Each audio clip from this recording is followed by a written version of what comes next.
The bounty notice hit the tavern table hard enough to slosh Jasper Morgan's ale, and the man who dropped it, a stocky guild runner with sweat rings darkening his collar, pointed one thick finger at the sketch inked on the parchment. Orc female, name of Dura Thunderroar, wanted for the murder of Alderman Voss of Caldenmere. 50 silver crown reward, dead or alive. He tapped the parchment again. Word is she came north along the cliffside road. You see anything like her, Morgan, you send word to the guild hall. Jasper stared at the sketch. It was a rough thing, charcoal lines that made the subject look like a beast, all exaggerated tusks and wild eyes.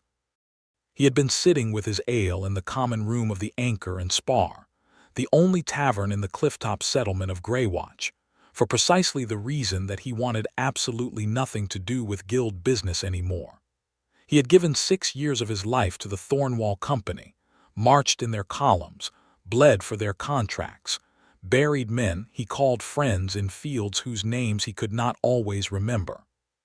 He had come to Greywatch because the old monastery on the cliff above the harbor was cheap, the solitude was total, and nobody here needed anything from him. I am retired, Jasper said. 50 silver crowns do not care about your retirement, Morgan. He picked up the parchment and held it so the runner could not miss the gesture, and then set it back down face down on the table, covering the sketch. Neither do I thank you for the drink you did not buy me. The runner left. Jasper finished his ale, pulled on his coat against the sea wind that knifed through even the thick planking of the Anchor and Spar, and walked back up the steep switchback road to the monastery.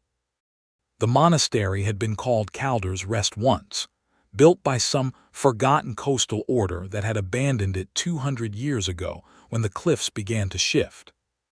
What remained was a squat stone keep, 2 stories of thick wall, a courtyard open to the sky, a kitchen that still had a working hearth, a great hall that smelled of old salt and older stone, and a long parapet walk that looked directly out over the ashen sea. Jasper had rented it from the town alderman for almost nothing because no one else wanted it. He had spent 3 months patching the worst of the roof, replacing the rotted shutters, dragging firewood up the cliff road on a borrowed mule. It was, finally, starting to feel like something close to peaceful. He pushed open the courtyard gate, set his bar against it out of old habit, and crossed toward the kitchen door. He stopped. There was a woman sitting on the stone edge of the old well in his courtyard, and she was most certainly not human. She was tall even sitting, with the lean, powerful build of a warrior who had been working hard her whole life. Her skin was the deep, mottled green of forest shadow on stone, her hair black as coal oil, and pulled back in a tight braid that had come half loose and hung across one shoulder in a way that looked more exhausted than careless.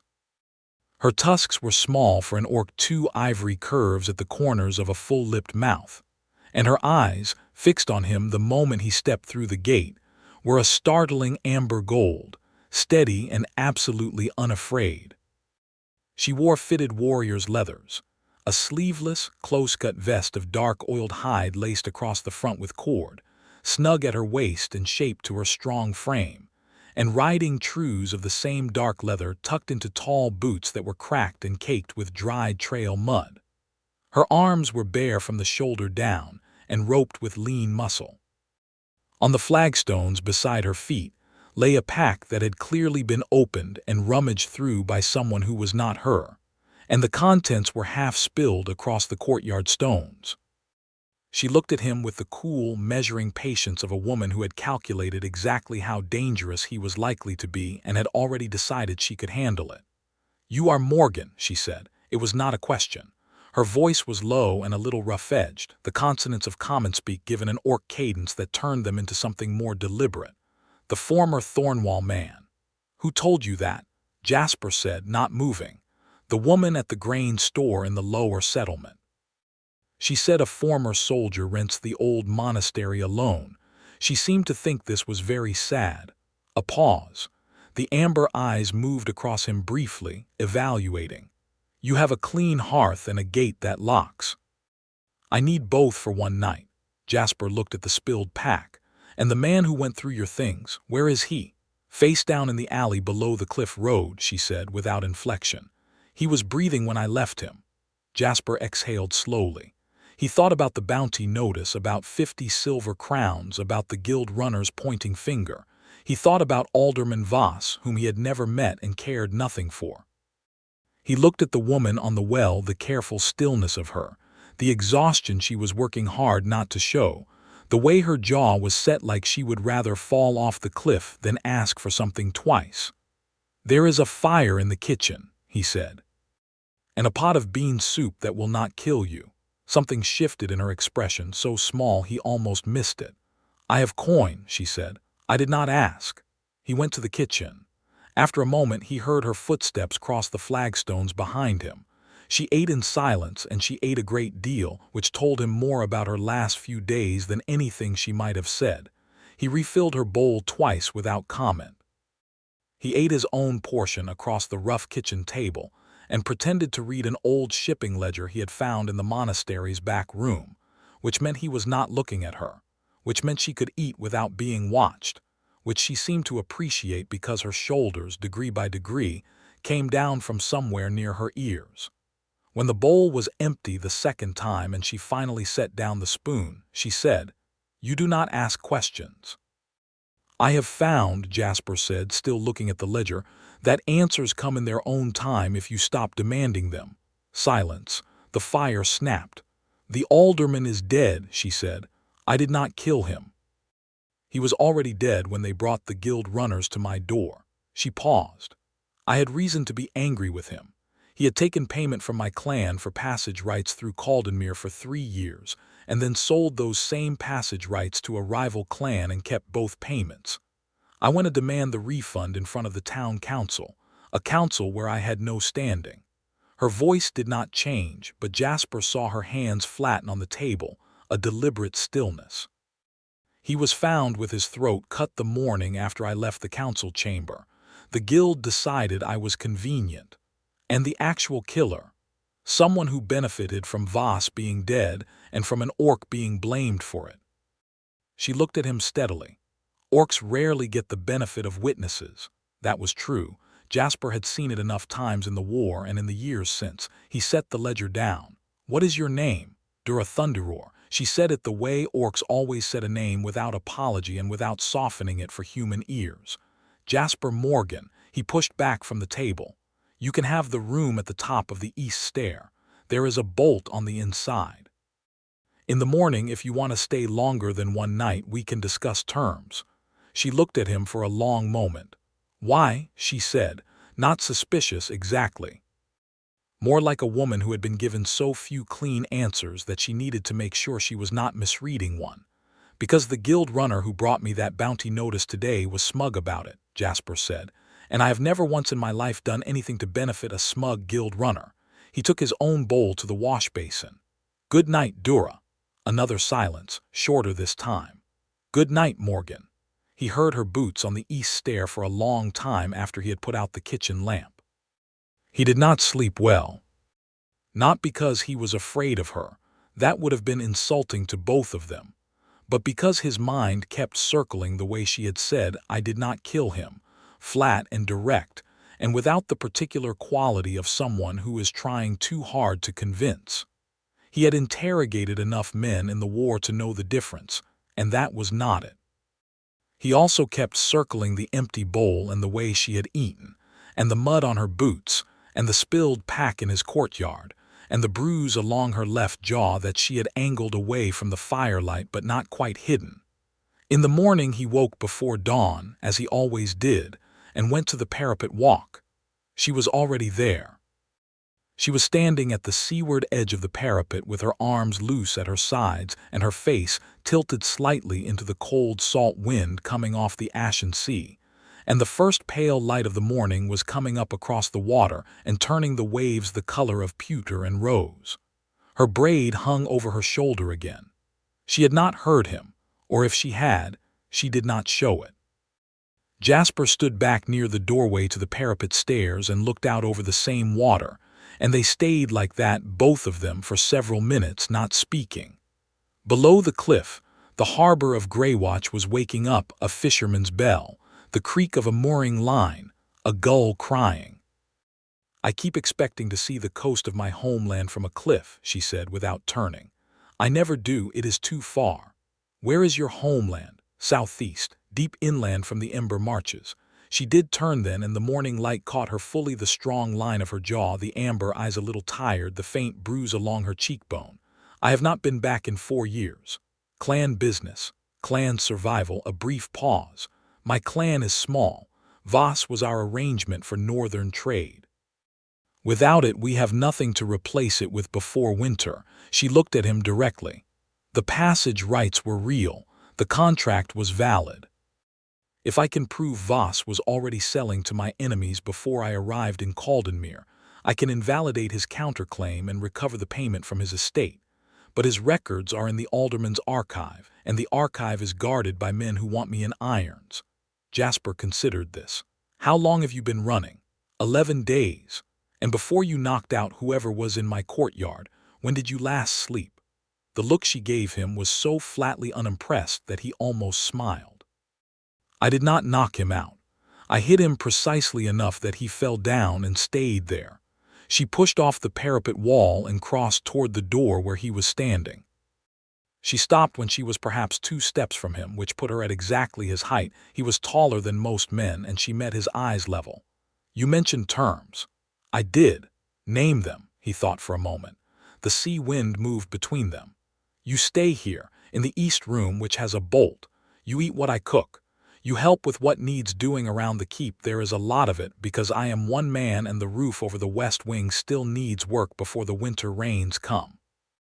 In return I will go to Caldenmere." She went very still. "That is 8 days' ride south. 9 in this season. The roads are poor after the rains. The guild runners will be watching the roads." "I know the roads." He said it simply, without boasting. "I marched them for 6 years. I know where the runners post and where they do not." She studied him the way she had the night before, that still, amber-eyed assessment, and this time she did not look away quickly. Up close in the morning light he noticed the small scar along her lower left tusk, something sharp that had caught her years ago, and the way she breathed very evenly when she was thinking, as though she had trained herself not to show uncertainty in even her breath. "Why would you do this?" she said. "You are retired. You have a hearth and a gate that locks. You owe me nothing." "No," Jasper agreed. "I do not." He paused. "But I spent 6 years doing things I was paid to do, and before that I was born into a family that was paid to do things, and I have not yet done one thing in my life purely because I decided it was right, and that was sufficient reason." He looked at the sea. "This seems like sufficient reason." She was quiet for a long time. A fisherman's bell rang again below the cliff, small and clear. "Bargain," she said. She held out her hand, not the way humans did it, palm forward and soft, but orc fashion, forearm extended, a soldier's grip. He took it without hesitation, and her hand was strong and warm and calloused in exactly the same places his was, and she gripped with exactly the right amount of force, not testing him, not trying to prove anything, just the matter-of-fact clasp of 2 people who have decided to trust each other far enough to find out if it was a mistake. "Bargain," he said. She let go first. And she went inside without another word, and he stood on the parapet watching the sun lift fully over the ashen sea, and something that had been tight in his chest for a very long time was slightly, inexplicably, less tight than it had been the day before. The next week was, on the surface, practical. Jasper laid out the supplies he would need for the road south, repacked the monastery's worst gaps while he still had hands to do it, and showed Dura where the tools were kept and what needed doing while he was gone. She listened with focused attention and asked clear, specific questions which he appreciated. She did not ask unnecessary ones. What was less practical was the way he kept noticing her. She worked hard. That was the first thing. She did not gesture at labor she considered beneath her, and she did not wait to be shown something twice. She climbed out onto the partly collapsed west wing roof with a hammer and a bag of iron nails and worked through the morning without complaint, and when he came up to check on her progress at midday, He found that she had done more in 3 hours than he had done in the previous 2 days. She also did it correctly, which was not a given with untrained roof work, and she had found a split beam he had missed and braced it without being asked. "You have done this before," he said, surveying her work. "My clan's winter hall needed re-roofing every 3 or 4 years," she said, sitting back on her heels with a nail between her teeth, scanning the ridge for the next weak spot. "The job does not care whether you are an orc or a human. The rain comes in the same." He went back to his supply packing, and he spent longer than he should have thinking about the nail between her teeth and the way the wind off the sea moved the loose end of her braid. In the evenings, they cooked together because the kitchen was small, and it made no sense for one person to stand aside while the other did it. She knew how to cook, though differently than he did. She used more salt and less water than he would have, and she had a particular way with dried herbs that produced results he would have said were excellent if she had asked him, which she did not. He did not ask her what she thought of his cooking either, but she cleaned her bowl every time, so he supposed he had his answer. On the 3rd night she asked him out of nowhere, "What did you do in the war specifically?" He was quiet for a moment. "Scout work, mostly. The company sent me ahead because I could be quiet and come back with accurate numbers. A spy. A scout. The difference is what you are told afterward," she said, and it was unexpectedly precise. He looked at her. She was watching the fire. "My clan had scouts in the war. We called them runners because orc culture does not have a word for a warrior who is also silent." A brief pause. "Most of them did not come back." "Most of mine did not either," Jasper said. They sat with that for a while, and it was not an uncomfortable silence. It was the kind of silence that exists between two people who have both looked at the same thing from different sides of a battlefield and found that the view was similarly bleak. On the 4th night, Dura said abruptly, "That man from the guild, the one who came to your tavern, he will come back." "He will," Jasper agreed. "When he does, they will ask the tavern woman and the grain store woman, and those women will say that an orc female was seen near the monastery road." "They will," he agreed again. She looked at him. "You are not concerned." "I am concerned," he said. "I have a plan for it." "What plan?" "When I leave for Caldenmere, the trail points south, which is true, but I will go east first through the Keller passes and come to Caldenmere from the Ridge Road where the guild runners do not typically post, because the Ridge Road is miserable to ride in autumn." He paused. "While I am gone, anyone who comes looking for an orc should find no orc. Can you stay off the parapet and out of the courtyard during daylight?" She considered. "For how long?" "Perhaps 10 days after I leave, until you hear from me." "How will I hear from you?" "There is a boy in Greywatch, name of Edo, who runs messages for half a copper. He knows the monastery." "I will send word when I reach Caldenmere and when I am returning." She looked at him for a long time. He had the impression, again, that she was not looking at him the way you looked at a problem you were trying to solve, more like the way you looked at something you were still deciding whether you were allowed to want. "All right," she said. He left on the 5th morning. The road to Caldenmere was exactly as miserable as he had promised. The ridge route through the Keller passes was steep, rocky, and the autumn weather had turned the trail into a series of mud channels interrupted by loose scree. His horse, an old bay mare named Otter whom he had bought in Greywatch for her steadiness rather than her speed, navigated the worst of it with the resigned patience of an animal that has been ridden by careful people for most of her life. Jasper was careful. He watered her well and did not push her on the downhill stretches. He thought about Dura most of the way. He thought specifically about the way she said precisely what she meant and nothing more, and the way she had gripped his forearm in the morning light, as though she were used to making real agreements with her body rather than merely her words. He thought about the fact that she was sleeping in his monastery, under his roof, and that this did not trouble him at all, which said something about what kind of woman she was, or what kind of man he was, or possibly both. He had not been close to anyone in several years. The war had a way of doing that. It used up the part of you that trusted people, and then left you standing in the aftermath with very little to replace it.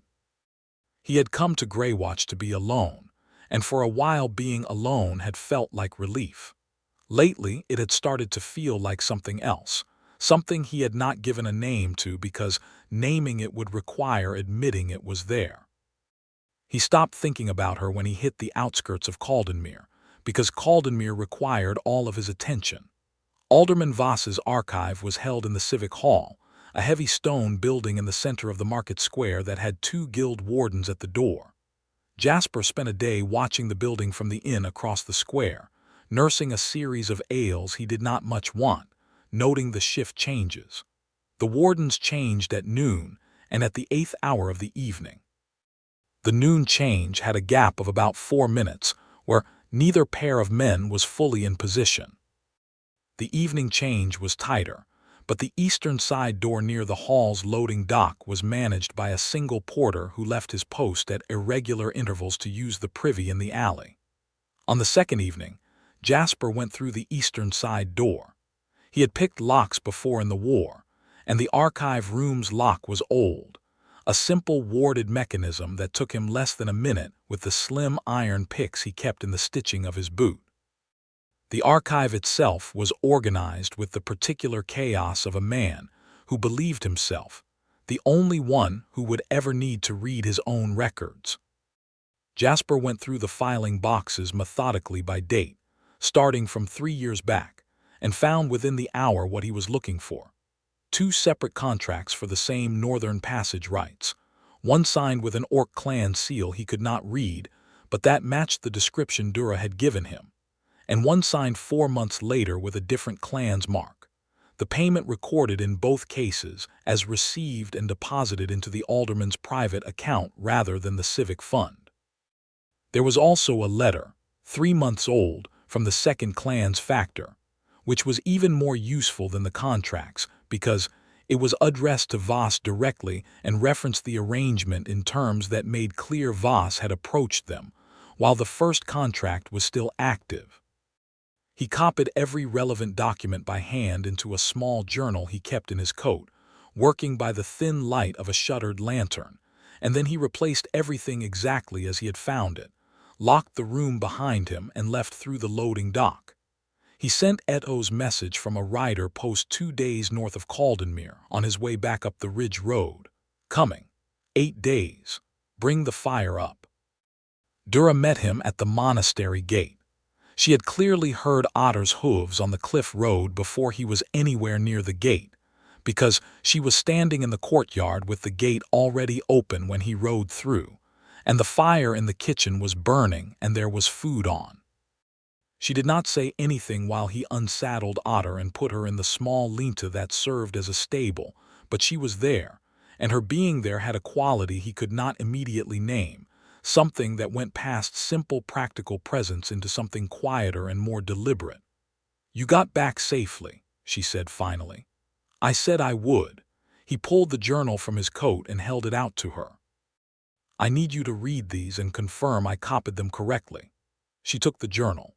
She read with the same focused attention she gave everything, page by page, not skimming, and the amber eyes went very still in a way he had learned meant she was thinking hard. By the time she reached the 3rd page, where the copied letter from the second clan's factor began, something in her face changed, the set of her jaw, a brief, sharp tightening around her eyes that in another kind of face he might have called relief. In hers it looked more like the precise satisfaction of someone who has been told they are not wrong. "This is it," she said. "This is what I needed." She looked up at him. "How did you get these?" "Carefully," he said. She looked at him another long moment. Then she said, "Come inside. You look like you have been eating nothing but travel bread for 8 days. 9, he said. The Ridge Road was slower coming back. "Come inside," she said again, more firmly, and she turned for the kitchen and he followed her. Over the dinner that she had ready, a thick stew that smelled considerably better than anything he had managed in the weeks before she arrived. He explained the documents and what they proved, and she listened and asked her specific, clear questions, and they worked out together what the next step needed to be. The records needed to be submitted to the civic court of Caldenmere's nearest superior jurisdiction, which was the regional assizes held quarterly in the city of Marin's Gate, the next major settlement down the coast. Marin's Gate was far enough from Caldenmere that the guild wardens had less influence there. The assizes were in 6 weeks. 6 weeks, Jasper said. Enough time to prepare a proper petition. I do not know how to petition a human court, Dura said. I do not know how to negotiate clan trade rights, Jasper said. Between us, we have all the pieces. She looked at him across the table with the firelight between them, and there was something in that look that went farther than assessment or evaluation. You keep doing that, she said. Doing what? Making things into a between us, as though this is already a partnership. He considered this honestly. Is it not? She did not answer immediately. The fire settled. Outside, the sea wind moved against the shutters with its familiar low sound. I do not know what it is, she said finally. I struck a bargain with a retired soldier for a room and a roof repair. I did not expect, she paused, I did not expect this. Nor did I, he said. She picked up her spoon and returned to her stew, and so did he, and the silence between them that night had a different weight than it had on any of the previous nights. Something had shifted in the orbit of it, and neither of them looked directly at it, but it was there. 3 weeks into the 6 weeks before the assizes, the situation in Greywatch changed. Jasper was on the parapet in the early morning when he saw the riders coming up the cliff road, and he counted 4 of them before he went back inside and found Dura already awake in the kitchen with a mug of bitter tea, sitting very straight. Guild runners, she said. 4 riders. I cannot confirm yet. He went to the narrow window that faced the road and watched. The riders were moving with the particular unhurried confidence of men who were not expecting to be refused. He counted their cloaks. 2 gray, which was guild livery, 2 in unmarked leather. 2 guild, he said. 2 I do not recognize. Dura set down her mug with absolute control and stood. Then I should go. Where, he said. She looked at him. Morgan, there is nowhere between here and the cliff road that 4 riders cannot cover. He turned from the window. Sit down. She did not sit down. She stood with her arms loose at her sides and her weight evenly balanced, and it was the stance of someone deciding whether to stand their ground or move, and which was smarter. She looked at the door, then at him, then at the journal on the table, then at him again. The documents, she said. In my boot seam, he said, which was true. He had transferred the most important copies there the night before on instinct or on something close to it. Listen to me. They do not have enough to arrest you on evidence. They have a bounty warrant, which requires delivering you to Caldenmere, which they can do only if they get their hands on you. The warrant does not give them right of forced entry without a city warden's seal, and Greywatch is technically outside the Caldenmere jurisdiction. You know the law, she said, slightly surprised. I learned the law in the same place I learned the roads, he said, because ignoring it got people killed. He looked at her steadily. Stay here, let me go to the gate. Morgan, Dura. He said her name the way you said a thing you meant, and she went quiet. I have been retired for 3 months. I have been alive for 28 years. I know how to talk to guild runners. He went to the door. Stay in the kitchen. She grabbed his arm before he reached it. Her grip was strong and her fingers were very warm through his sleeve, and she said, low and fast and with something in her voice she had not put there before, You do not have to do this. He looked at her hand on his arm, then at her. Yes, he said, I do. Her grip loosened. He went to the gate. The 4 riders were at the courtyard gate by the time he got the bar off, and he opened it himself, stepping out into the cold morning air and letting the gate swing almost shut behind him, so they would have to come through him to enter. The 2 guild runners were broad-shouldered men who wore their authority like a coat that had been fitted to them in an important office somewhere. The 2 in unmarked leather were hard-eyed and had the particular look of men who had been contracted specifically to handle the end of the business the guild runners did not want to manage personally. Jasper Morgan, said the lead guild runner, the same. Word is you have an orc woman sheltering at this property. Named Thunderroar, wanted for the murder. Word is wrong, Jasper said. He crossed his arms. There is no one sheltering here but me.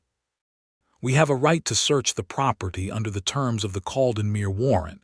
You have a Caldenmere warrant, Jasper said. Greywatch falls under the Marin's Gate Civic Charter, not the Caldenmere jurisdiction. You know this. Your legal officer knows this. If you search this property under that warrant, anything you find is inadmissible in the Caldenmere court and additionally constitutes unlawful entry under the Marin's Gate Code, which carries a substantial personal fine. He paused. I was a scout in the Thornwall Company for 6 years. I spent a great deal of that time learning exactly where the lines were drawn so I could walk on the correct side of them. Ask your legal officer if you would like to verify. There was a silence. The two hard-eyed men in unmarked leather were looking at him with the specific attention of people who were deciding whether he was worth more trouble than they had been budgeted for. She is here, said the lead guild runner quietly. There is no one here but me, Jasper said again, with exactly the same inflection. And I am asking you to leave my property. Another silence. The lead runner looked at the monastery gate, at the blank stone walls, at Jasper, and he made the calculation that men in his position always made, which was whether the thing in front of them was likely to cost more than the reward for the thing behind it. We will be back, he said, with a Marin's Gate warden. Then I will welcome you properly, Jasper said. Safe road. He stood at the gate until they had ridden back down the cliff road. He could hear the last of the hooves on the switchbacks for several minutes after they disappeared from sight. Then he went back inside. Dura was exactly where he had left her, standing in the kitchen, except that she had the stew pot in one hand in a way that suggested she had been prepared to do something meaningful with it if anyone had come through the door. She set it down when he came in. They believed you, she said. They are not coming back today, he said. They will get a Marin's Gate warden seal. It will take them 4 days at least if they move quickly. We need to be in Marin's Gate and have that petition filed before they get back. She stared at him. The assizes are in 3 weeks. The assizes are in 3 weeks, but petitions can be filed in advance. If the petition is filed and accepted, the warrant is held pending the court's decision. It is a protection order, essentially. It does not clear you, but it means they cannot transport you to Caldenmere while the civil suit is active. She kept staring. How do you know all of this? I told you, he said. I learned the roads and the law in the same place. He looked at her. We need to leave tomorrow morning. Can you be ready? She looked at the kitchen, the fire, the stew pot she had put down. She looked at him. You are coming with me. Yes. The petition is filed in my name, against the Voss estate, against the guild warrant. You have nothing to gain from any of this and a great deal to lose if the Marin's Gate warden decides to make trouble for you. I know. She looked at him with that amber steadiness for a long time. The kitchen was warm and the morning light was coming through the slit of the shuttered window, and she was very close to him in the small space, and she was very still. You are a strange man, Jasper Morgan, she said finally. I have been told that, he said. Ready by dawn. Ready by dawn, she said. They rode south together. The road to Marin's Gate was more traveled than the ridge route Jasper had taken before, which meant more people, merchants' wagons, drovers with autumn livestock, a pilgrim's cart or two, and Dura attracted the looks that an orc woman on the road always attracted in human-majority country, which ranged from wary sidelong glances to a farmer's son who stopped dead in the road with his mouth open. She rode ahead of Jasper's pace and slightly to his left, and she did not acknowledge any of it, which he understood was practice. She had a long time ago learned to ride through the stairs as though they were weather. He pulled his horse up beside her at a crossroads junction on the second day out, where 3 drovers with a small flock were blocking most of the road and eyeing her with an unpleasantness that had a specific edge to it.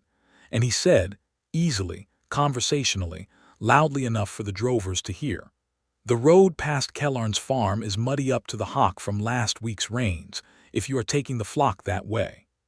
The drovers blinked, startled out of their staring. One of them answered, reflexively, that yes, they had heard as much and were considering the East Branch.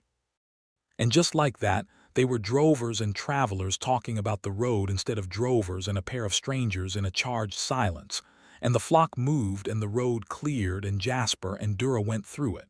She looked at him as they passed, just looked. "What?" he said. "Nothing," she said.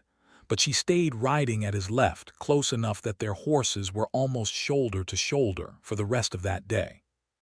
On the third evening they camped off the road in a hollow sheltered by a rise of old beech trees, and Jasper built a small fire and they cooked travel bread and dried meat in a pan, and shared a skin of water, and it was, taken all together, very ordinary, and somehow that ordinariness had an unexpected weight to it.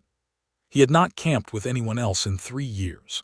She had not, he was beginning to suspect, been easy with anyone, in any ordinary way, in longer than that. "Can I ask you something?" he said. "You can ask," she said. She was tending the fire with a stick, not looking at him. "The Voss situation, the passage rights. How much does your clan rely on those northern trade routes?" She was quiet for a moment. "Without northern trade, we have the river routes east, which are unreliable in dry years, and the Ember Marches traders, who charge twice what the northern factor charges because they know we have no alternatives." She paused. "We can survive. We have survived worse.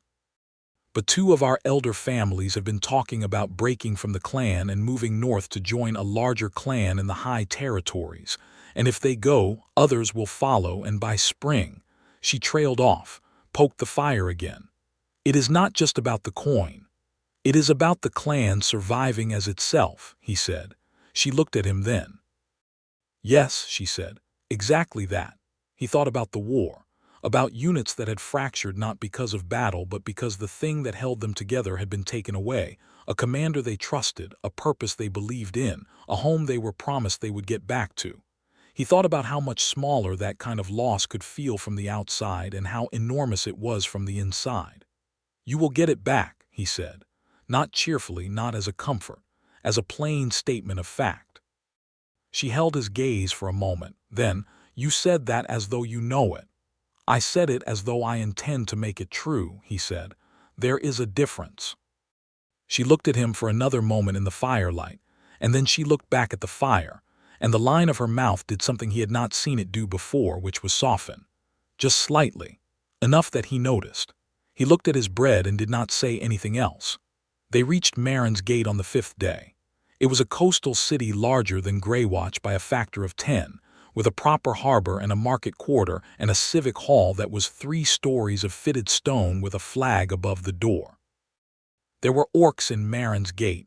It was a trading city, and trading cities could not afford as much prejudice as smaller places, but there were not many, and the ones Jasper saw were mostly at the harbor docks, loading or unloading goods, working within the established frame of what they were allowed to do here. Dura drew looks on the main street, but they were wary rather than aggressive, which was marginally better. The civic hall clerk was a small, sharp-faced woman who had clearly heard many requests before and was professionally unreachable by most of them. Jasper laid the copied documents on her desk, explained the situation in the flat, precise way he had explained things to superior officers, nothing extraneous, nothing he could not back with evidence, and watched her read through the first 3 pages. She asked 4 questions. He answered all 4. She looked at Dura, who met her eyes with the calm steadiness of a woman who was not going to look away first. "The petition is in order," the clerk said finally. "I will need a sworn statement from both parties. The protection hold will be registered today. The case is assigned to the autumn assizes in 18 days. She paused.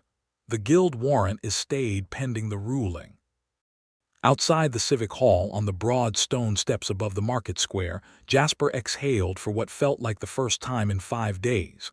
Below them, the market was busy and noisy and smelled of salt fish and autumn spice and wood smoke, and the harbor was visible past the rooftops, the ashen sea gray and enormous beyond it.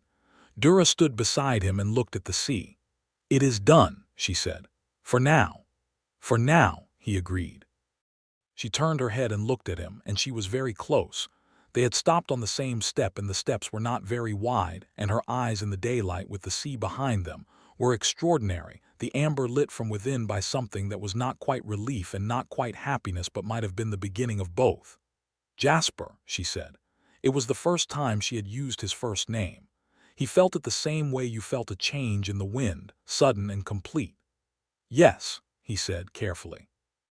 She seemed to reach the edge of something and then pull back from it. "Thank you," she said. "That is what I was going to say." "I know," he said. She looked at him another second. Then she turned back to the market square. "We need somewhere to stay for 18 days. Do you have coin?" "Some, you." "Some," she paused. "I have been sleeping in a monastery for weeks. Any bed without a sea draft will be a luxury." He laughed, short and genuine. It surprised him. He had not laughed at anything in some time. She looked at him with the startled expression of someone who had not expected to produce that particular sound and was not sure what to do with the fact that they had. "Come on," he said. "I know how to find the affordable inns in a harbor city." They spent 18 days in Marin's Gate, and those days did something to them that neither of them planned for. It was the proximity, partly. The inn Jasper found had 2 rooms, small and opposite each other across a narrow corridor, and the walls were thin enough that he could hear when she was awake and moving. He learned her patterns. She woke before dawn, moved quietly, went still for a long time before she did anything else, and he thought it was the orc habit of listening to the morning before committing to it. She learned his patterns. He woke before dawn too, but moved immediately, heated water, made something hot to drink, and brought her a mug before she came out of her room, setting it outside her door, because she seemed to need the hot drink before she was prepared to interact with the world, and he had figured this out by the 3rd morning. On the 4th morning, she opened the door while he was still setting the mug down, and they were both crouched in the narrow corridor with 4 inches between them. And she looked at the mug, and then at him with an expression that was entirely unguarded for one single moment, open and warm and a little raw, before she put the composure back. "You do not have to do that," she said. "I know," he said. She picked up the mug. They prepared for the assizes together, going over the documents and the arguments every evening in the small common room off the inn's kitchen. She was excellent at argument, precise, logical, and capable of finding the weakest point in a position and going directly for it, and he was good at the formal structure of how courts worked and what they needed to hear.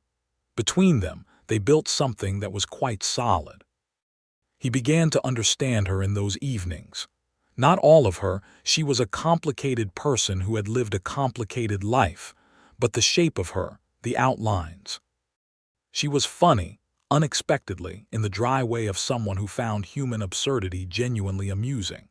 She had strong opinions about trade routes and clan politics, and the best way to preserve smoked fish for winter, and she expressed all of these opinions with the same even authority, as though she saw no reason to rank her knowledge by subject.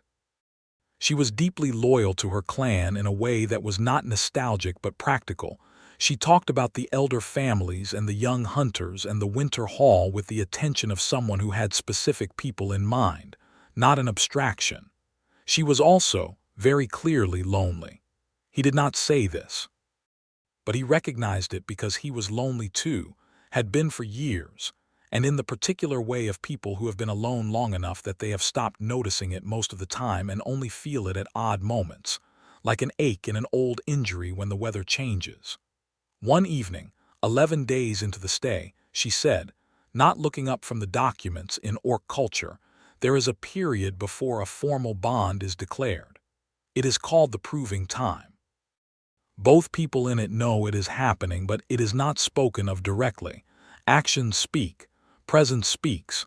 It is considered poor form to name it before the actions are sufficient. Jasper was quiet for a moment. "That sounds," he said carefully, "like something that requires both people to know the rules." "Yes," she said. "What happens if one of them does not?" She looked up. The firelight was between them and she was holding a document, and she met his eyes with a directness that was distinctly orc and distinctly her.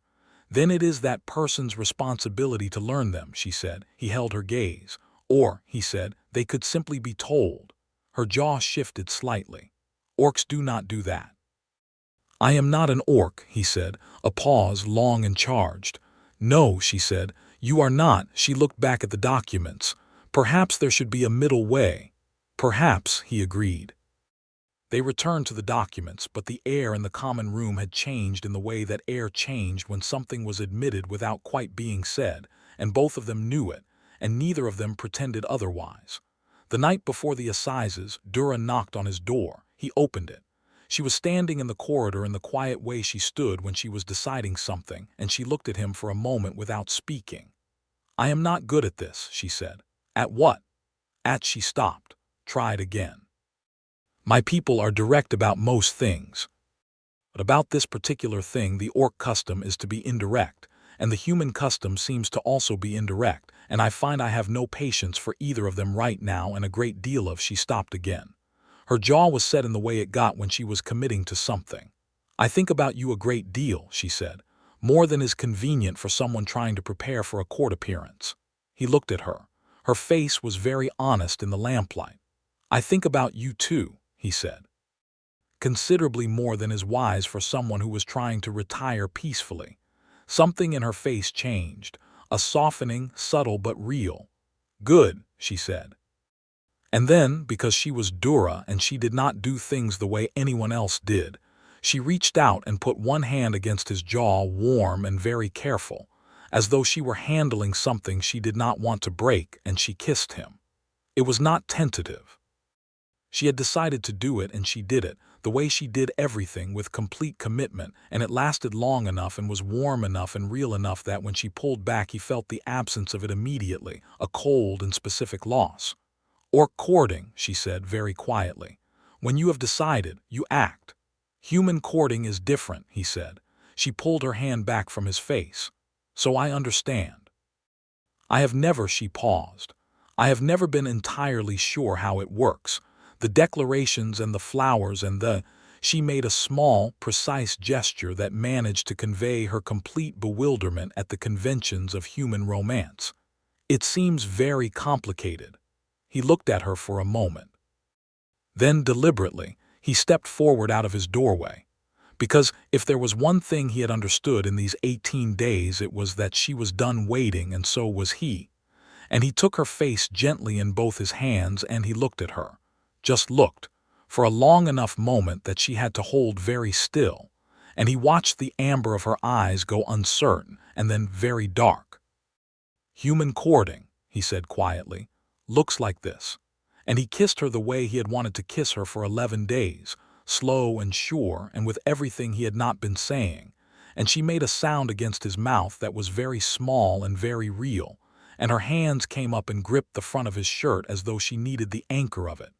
When they finally separated, Dura's face was extraordinary. The green of her skin had gone several shades darker across her cheeks and the back of her neck, a deep, mottled flush that was unmistakably orc and unmistakably her, and her eyes were wide and slightly stunned, and she was not entirely succeeding at looking composed. She was Scarlet, or as near as a green-skinned orc could come to it, and he thought he would carry the sight of it for the rest of his life. This strong, composed, fearless woman, turning that color because of him, because of his hands on her face and his mouth on hers, and looking at him with the expression of someone who had walked into something she had not expected to want this much. "Oh," she said. "Yes," he agreed. She looked at him another long moment. Then she pressed her mouth together firmly and said with great dignity, "I am going to sleep. The assizes begin at the 7th bell. Good night, Dura." She turned and went into her room. The door closed. He stood in the corridor for a moment, and he was smiling in a way he was aware was entirely unself-conscious, and he was alone in a corridor in a Harbor City inn, and somehow he was not lonely at all. The assizes were 3 days of formal proceeding, and they were excellent. The guild's representative presented the murder warrant and the eyewitness account of a Caldenmere city guard who testified that Dura had been seen entering the alderman's residence on the night of his death. Dura's advocate, a sharp-tongued woman named Sarah, whom Jasper had located through the civic hall clerk, and who had turned out to be genuinely skilled, presented the copied documents, challenged the eyewitness on the grounds that the guard could not distinguish between orc individuals under stress, which the guard, to his credit, admitted was likely true, and introduced the civic charter clause that made the simultaneous sale of the same passage rights to two separate parties a criminal fraud in itself. On the second day, Sarah called Jasper as a fact witness to the provenance of the copied documents, and he testified clearly and without embellishment about how he had obtained them, in terms specific enough to establish that the originals existed in the Caldenmere archive in the exact state he had described. The guild representative objected, but the senior assize judge overruled on the grounds that the manner of the document's acquisition did not affect its authenticity. On the third day, the assize panel deliberated for 4 hours and returned a ruling that held. The murder warrant was suspended pending further investigation of the Caldenmere City Guard's testimony. The duplicate sale of passage rights constituted fraud, and the Voss estate was ordered to return the full payment to the Thunderroar clan within 60 days, and the guild was formally reprimanded for issuing a warrant without sufficient evidentiary basis. It was not a complete victory. The murder charge was suspended, not cleared, and it would require a separate investigation and probably months more before it was formally resolved. But the warrant was stayed. The passage rights were restored. The debt owed to Dura's clan was recognized by a court with jurisdiction over Caldenmere. She stood in the Civic Hall courtyard after the ruling with the autumn sun on her face and her hands at her sides, very still, and Jasper stood beside her and did not say anything because she clearly needed a moment, and he was good at giving people moments. Then she turned and looked at him. And whatever she was going to say, she did not say it, because she put her arms around him instead, sudden and complete, and held on with the strength of someone who had been carrying something very heavy for a long time and had just been allowed to put it down. He put his arms around her too. She was warm and real and strong, and her braid was against his cheek, and the morning smelled of sea salt and autumn leaves, and he held on just as completely. "It is not over," she said, muffled slightly against his shoulder. "No," he said, "but it has started." She stayed for a moment longer. Then she straightened, and she was composure again, or mostly the flush was back across her cheeks, and she was not entirely meeting his eyes, which was so entirely unlike her that it was nearly charming. "We should find Sarah," she said. "There will be papers to sign." "There will," he agreed, and he did not say anything about the flush or the way she was looking at the courtyard stones instead of him, because he was a careful man and he knew the difference between pressing and waiting. There were papers. There were many papers. By the time everything was signed and filed and the clerk's seal was on the correct documents, the afternoon was well advanced and the harbor bells were ringing the 6th hour. They ate dinner in a proper tavern that evening, a good one near the harbor with a fire and a decent cook, and Sarah joined them and drank 2 cups of wine to their 1, and declared the whole affair the most satisfying case she had handled in 3 years, and charged them 30 silver for her services, which Jasper and Dura split evenly from their respective coin without discussion. After Sarah left, they sat at the table for a while with the fire and the remainder of the wine, and Marin's gate moved around them, the noise of the tavern, the smell of the harbor, the particular warmth of an interior space on a cold autumn evening. "I need to send word to my clan," Dura said. "Yes. And I need to go to Caldenmere, not immediately, but eventually when the investigation opens I will need to be available to give testimony." She paused. "It is a great deal of travel." "It is," he agreed. "The monastery," she said, not quite a question. He looked at his wine cup. "The rent was paid through the winter. The roof is mostly done." He paused. "I came to Greywatch because I needed somewhere to stop moving. But I find I do not mind the moving so much when it is." He considered the end of that sentence. "When the purpose is clear," he finished carefully. She looked at him. "That is a very cautious thing to say." "I am a cautious man." "You went through a locked archive in a guarded civic building alone at night for a woman you had known for 5 days, she said, very dryly. "Carefully," he said. I did it carefully." She put her elbow on the table and her chin on her hand and looked at him with the expression he was beginning to think of as the full Dura, the direct amber gaze, the slight tilt of her head, the almost smile that was not quite all the way there but was most of the way there, which was farther than most people's full smiles. "The proving time," she said. "Yes. It requires," she paused. "The orc tradition is that after the proving time one person formally asks, and the other formally answers." She looked at him steadily. "I am telling you this because I believe you should be told, so that you do not have to navigate it without knowing the rules." He held her gaze. "And who asks? Traditionally, whoever has more to offer," she said. He thought about that. "I have a monastery with a drafty east wing and an old bay mare. I have a clan in debt, a suspended murder charge, and a very long road ahead. That sounds like we are both starting from nothing," he said. "Or both starting from the same place," she said. They looked at each other across the table in the firelit tavern in Marin's Gate with the ashen sea 3 streets away and the autumn night pressing against the shuttered windows, and he reached across the table and put his hand over hers very simply and left it there. Her hand turned under his and she gripped his fingers. "I would like to ask," she said quietly, "if you are willing to answer." "Ask," he said. She looked at their hands for a moment, then at him. "Will you stay?" she said. "Not just for this. Not just for the road and the warrant and the assizes. Will you stay with me past the end of useful things, when there is nothing left but—" She paused, and it was almost the only time he had heard her struggle for the exact word. "When there is nothing left to be solved and it is only being." He turned his hand fully and held hers properly. "Yes," he said, "that is exactly what I would like."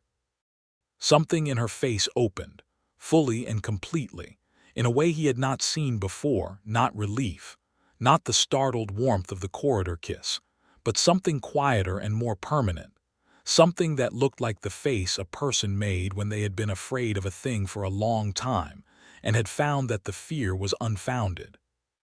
"Good," she said, and her voice was slightly rough. "Good." What happened next was both the worst and most clarifying night of Jasper Morgan's life. He did not see it coming because he had been too focused on the assizes to keep full watch on the street outside the tavern. The 2 men in unmarked leather who had come to the monastery with the guild runners had apparently not accepted the assize ruling with the equanimity of their guild employers.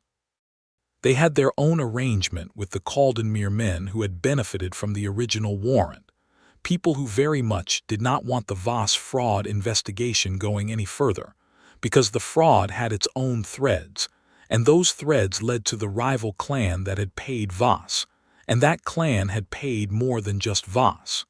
He learned all of this later. In the moment, he only knew that 4 men came through the tavern's back entrance in the dark of the early evening, and 2 of them had crossbows already cocked, and there were only 2 people at the specific table they moved toward. Dura moved first. She was always faster than anyone expected, because they looked at her and saw a large orc woman sitting at a tavern table, and they forgot that large orc women sitting at tavern tables were frequently the most dangerous thing in any room they occupied. The first crossbow man she reached she put on the ground before he had finished raising the bow, using his own weapon arm against him, and the second bolt fired wild and buried itself in the ceiling plank above the hearth. The second crossbow man had a clearer shot and had tracked to her, and Jasper came over the table with his belt knife, because there was no time and no better option, and the bolt went wide because his shoulder drove the man's arm. But the struggle for the crossbow on the tavern floor was ugly and brief, and cost Jasper a cut across the forearm that bled freely and immediately. The 2 remaining men were trying for the door, and Dura was between them and it, and they clearly reconsidered this and found the window more attractive, and they went through it, which was fine because it meant they were not in the room anymore. The entire thing lasted less than 2 minutes. In the ringing aftermath, with 2 men on the floor of the tavern groaning in varying degrees of pain, and the tavern keeper shouting something from behind the kitchen door, Dura crossed the room to him with blood on her knuckles and looked at the cut on his forearm. "How bad?" she said. "Not deep," he said. Messy. She grabbed a cloth from the table, not asking, and held it against the cut with firm, practical pressure. And then she looked at him, really looked, the full amber gaze, checking his face for signs of shock or something worse, and she said very quietly, "Are you all right?" "Yes," he said. "Are you?" "I am fine." She looked at his arm again. The pressure was even and her hands were steady. Those men were hired specifically. Yes, the rival clan, he thought quickly. The fraud investigation threatens more than Voss's estate. Someone does not want it to go further. Someone is willing to commit violence in a harbor city tavern to prevent it, she said. Which means they are desperate, he said. Desperate people make mistakes. She looked at him. "You are calm," she said. It sounded like something between observation and gratitude. "This is the first time in years that I have been in a situation where being calm was genuinely useful," he said. "It is almost a relief." She stared at him for a second. Then she laughed, short and sharp and completely unguarded, and it was the most beautiful sound in the room, and he thought he could live a very long time on the memory of it. They reported to the city warden that evening. The two men on the tavern floor were taken into custody. The cut on Jasper's arm was cleaned and bound by a physician who charged a reasonable fee and noted that it was not deep but should be rested for a week. The warden's investigation linked the two men to the rival clan's Caldenmere factor within 2 days, which opened exactly the thread that the rival clan had been trying to prevent, and turned a suspended murder warrant into a live investigation with several new subjects. Dura, for the first time since this had started, was no longer running away from anything. She was, instead, the key witness in a fraud and conspiracy investigation that was moving in very much the right direction. They went back to Greywatch. The cliff road was familiar now, the switchbacks and the smell of salt air and the sound of the sea growing louder as they climbed.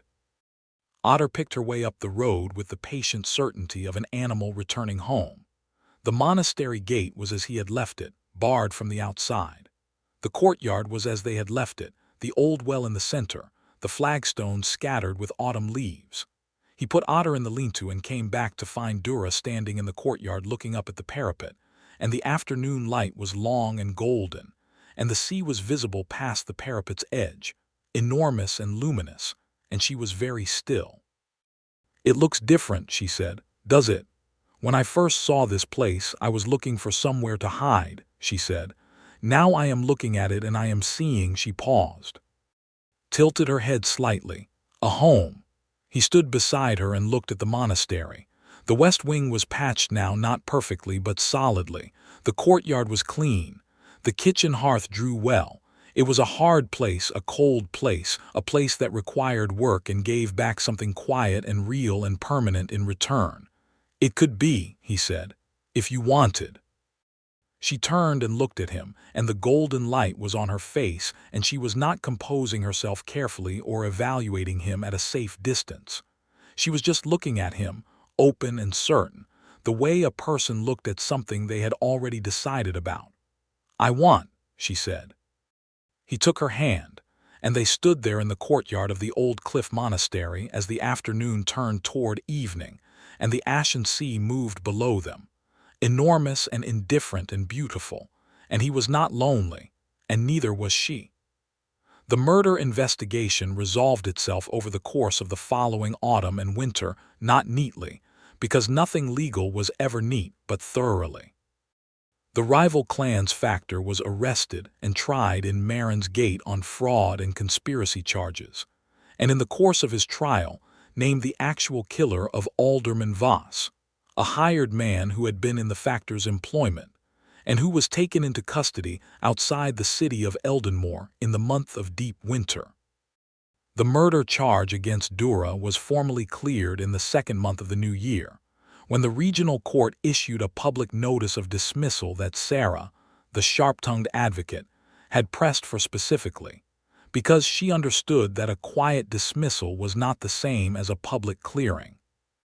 Dura had the notice read aloud in the civic square of Caldenmere by the town crier, which she was entirely within her rights to require, and which Jasper attended because he would not have been anywhere else. The passage rights were restored, and the compensation from the Voss estate was paid.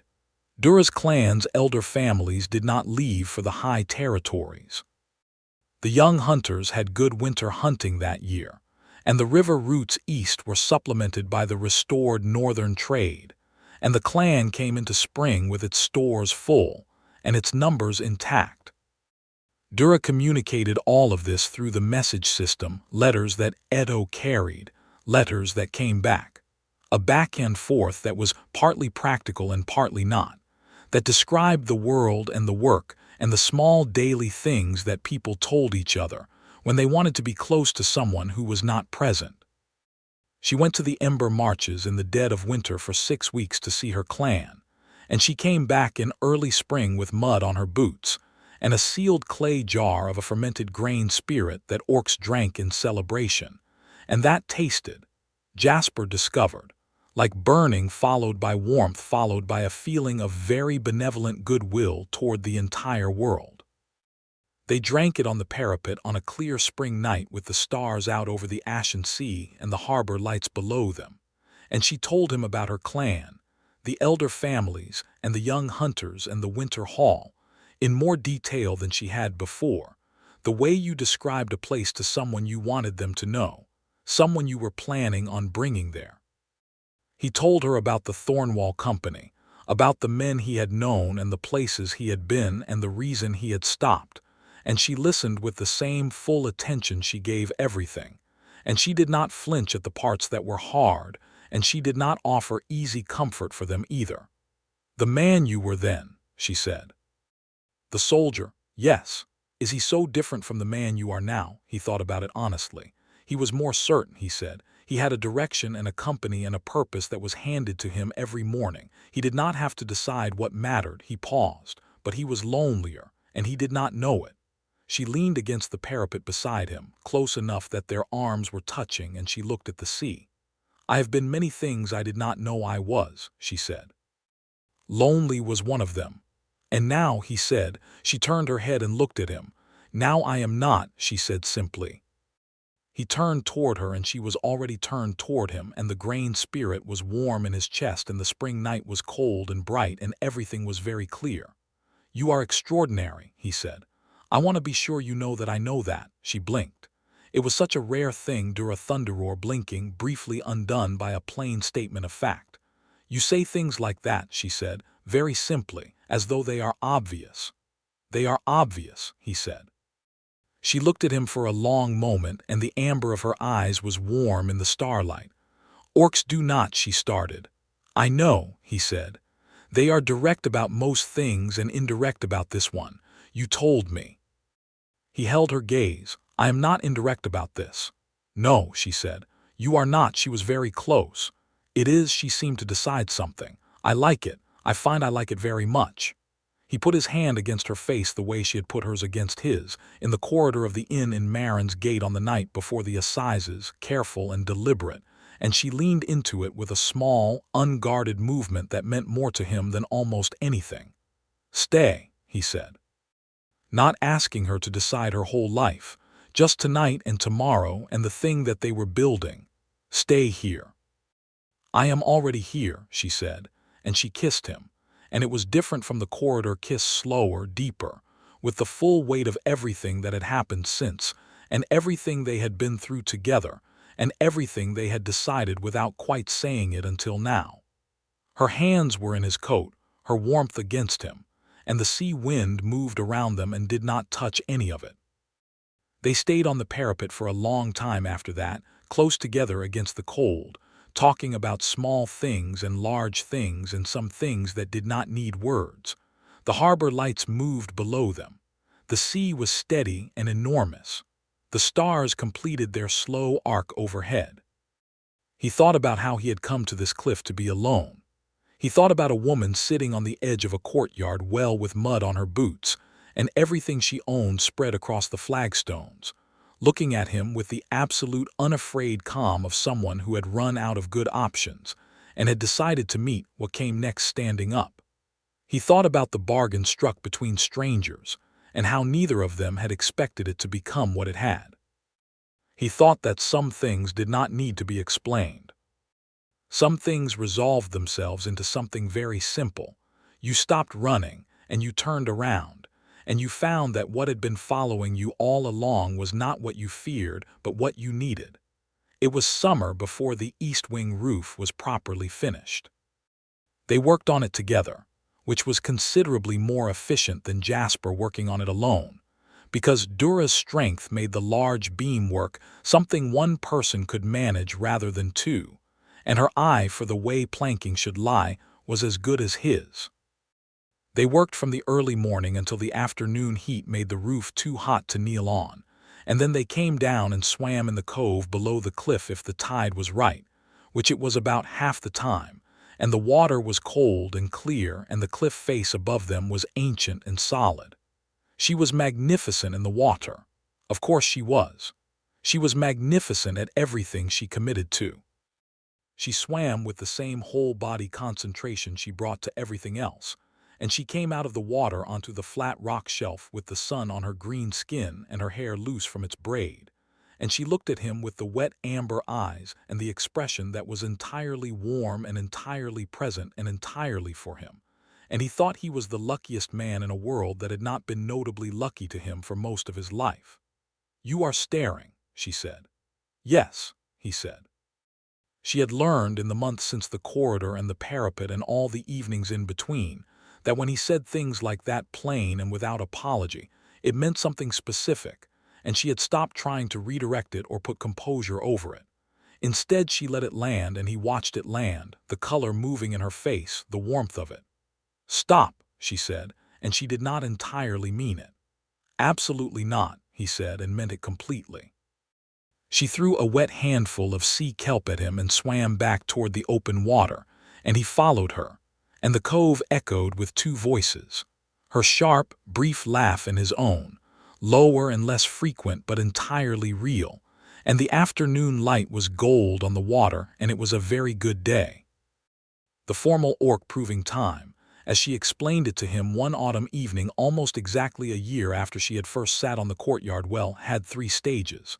The proving of practical fitness, the ability to provide, to protect, to work, the proving of intention, the formal ask and answer she had made in the tavern in Marin's Gate, and the marking, which was the orc equivalent of a public declaration. "What kind of marking?" he asked. She was quiet for a moment. She was sitting at the kitchen table with a cup of tea and the evening light was low. "It is a scar," she said, "traditionally small here." She touched her forearm, the inside of it where the skin was softest. "Both people. Matching, it is a visible thing, a thing that lasts." He looked at his own arm. The scar from the cut in Marin's Gate Tavern was there, silver against the skin, fully healed. "Here," he said, "same place." She looked at it, then at him. "That was not," she started. "I know," he said, "but it is here and it happened because I was beside you and it is mine." He paused. "Would that count?" She looked at his arm for a long time. Her expression was the kind that a person did not put there on purpose, that just arrived. "It counts," she said very quietly. "By orc custom it more than counts." "Then what do we need to do?" he said. She looked up at him. "I would mark you," she said. "Here." The inside of her forearm again. "Small so that we match." He held her gaze. "Yes," he said. "You are certain." "Dura," he said, the way he said it when he meant it fully, "I crossed the ridge road in autumn mud for you, testified in front of an assize panel for you, and came over a tavern table with a belt knife for two men with crossbows because they were pointing them in your direction. I am quite certain about a small mark on my arm." She looked at him for a long moment. Then she stood from the table and went to her pack in the corner, and she came back with a small blade that was very sharp and very clean, and she sat across from him again. "Hold still," she said. "Always," he said. It was quick and precise and she did it without flinching, and then she put the blade to her own arm and did the same. He tied both with clean linen from the cupboard, her arm and his, and when they were both done she held his forearm in both hands for a moment, looking at the matched linen wrapping. "There," she said. "There," he agreed. She looked up and her eyes were bright, which was not something he had seen on her before, not wet, not crying, but bright the way things are bright when they are fully themselves, completely realized. She was the most remarkable person he had ever met. He thought this regularly and considered it each time and arrived at the same conclusion without variation. Not because she was without difficulty. She was frequently difficult, being stubborn in ways that were infuriating and right in exactly the same measure. But because of the completeness of her, the way she inhabited herself entirely, the way she had given him that completeness deliberately and without reservation once she had decided to. She had decided to. That was the thing, the whole of it, the root of everything. She had looked at him, a retired soldier with a drafty monastery and an old horse and no particular claim to anything, and she had decided that he was the one she wanted to be looking at. Not because he was convenient or safe or useful, though he had tried to be all of those things. Because he was him, and that had somehow, against all probability, been sufficient. He thought about the bounty notice on the tavern table face down. He thought about a woman on a courtyard well who had needed a room and a fire, and had gotten considerably more. He thought about courtyard gate conversations and parapet mornings and an inn corridor, and the exact look on a face going scarlet in the lamplight because of 2 hands and a deliberate, honest kiss. He thought about the word home, and how it was not the monastery or the cliff or the town or any particular place, and how he had understood that from the moment she had said it in the courtyard and meant that she was looking at it and finding it there, in the same place he had already found it, without either of them saying so. "What are you thinking about?" she said. "You," he said. She rolled her eyes, which was also new. She had begun doing this with some regularity, and he found it entirely endearing, and she said, "You always say that." "It is always true," he said. She looked at the matched linen on both their arms and then at the fire and then at him. "I am thinking about spring," she said.